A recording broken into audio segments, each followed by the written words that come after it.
Now, this very well could be some very old news to some, but seeing as I have been living through a father-son relationship that I never had in the ways of God of War Ragnarok, I've been a little behind on the news and the happenings in Destiny and whatever, but today, oh boy, it's a good day. NetLimiting is dead.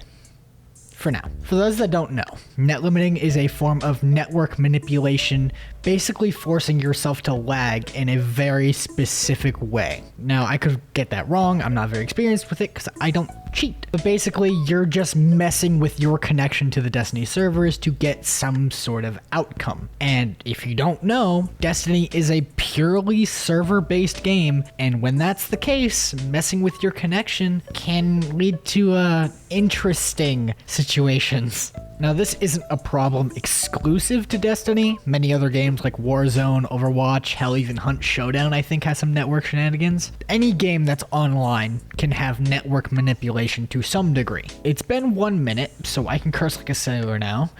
Network fuckery isn't new by any means, but Destiny 2 has some very unique things that can happen when you net limit, and it can be incredibly damaging. You get infinite supers, infinite DPS faces, glitching out of bounds, solo Riven Queen's Walk. What the fuck even is this? So yeah, the damage is pretty severe, but that hopefully is going to end. Bungie has some changes that they've made to their BattlEye network and their anti-cheat that will be able to suss out any network fondling, basically. So granted, this was something that should have been there to begin with, but I imagine it's a lot harder to implement than it seems.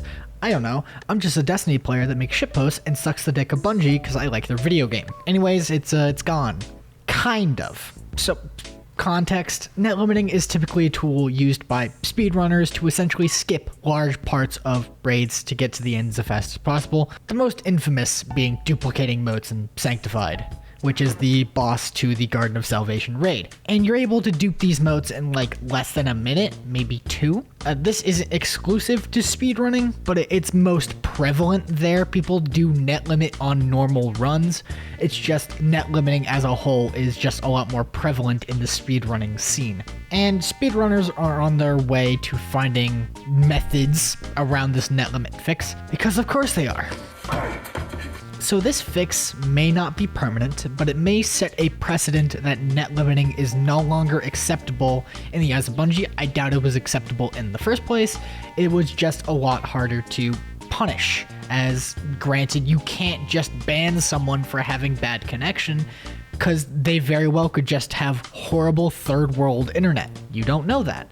So for the crowd of people just saying ban them, you can't do that because that is just a shotgun spray with maybe like a couple people that are actually doing it in the crossfire and a lot of innocent. So that method doesn't work. So hopefully this integration into BattlEye will help detect those. And now it's time for everyone's favorite part of the video, where I rant for 3 or so minutes about terrible takes. I hate net limiting. Thank you. I know, it's such a brave statement. It really took me a lot of effort to come out with this staggering take. In all seriousness, I genuinely believe this is the best thing that could have happened. The game is better off without the ability to just skip entire entire portions of content for the sake of Lamau go fast. It's dumb. Speedrunning, contrary to the Destiny speedrunning scene, and I'm gonna get called out for this either way, isn't about insta-killing a boss as fast as possible with lag machines. Now, this is a discussion I wanted to have for an entire video, and I will still be making that, but the Destiny 2 speedrunning scene is incredibly gatekeepy and toxic, to the point where any new person trying to get into that scene will literally have to learn how to cheat to have even an inkling of a chance. That isn't speedrunning. That's just cheating. There is a portion of speedrunning in Destiny 2 that is 100% skill. I will never say it isn't.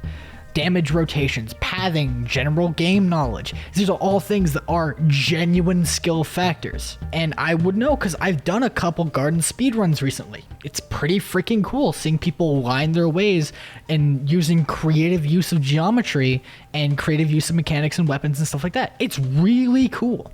but essentially requiring someone to cheat to even remotely get into that scene, even when that scene is notorious for being toxic and straight up cannibalistic with how they treat each other, is just not the way to go. Destiny 2 has such a weirdly unique speedrunning scene. I've never seen a speedrunning community that hides information from each other for the sake of keeping the clout of their record. Because usually when it comes to speedrunning, you give people all the information they need to get the game to be completed as fast as possible.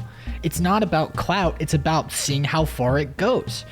Okay, maybe it's a little bit about clout, but like, come on. Like I said, completely different video. It's going to be its own thing. So if you want to stay up to that, and if you're interested, click the subscribe button and the notification bell to get notified when it's available. Overall, though, I hope this sets a new bar for how Bungie handles cheating as a whole, and I hope they continue their hunt, because I want this game to be in the best place it can possibly be. I want all of the work that the developers put in to be appreciated and actively played with, because that's what NetLimiting effectively does, is you're taking portions of the game that they spent their time on because you want to go fast, and I don't think that's how that should go. I think you should just play the video game. Anyways, thank you for watching. Go watch my other stuff, like the video. Goodbye.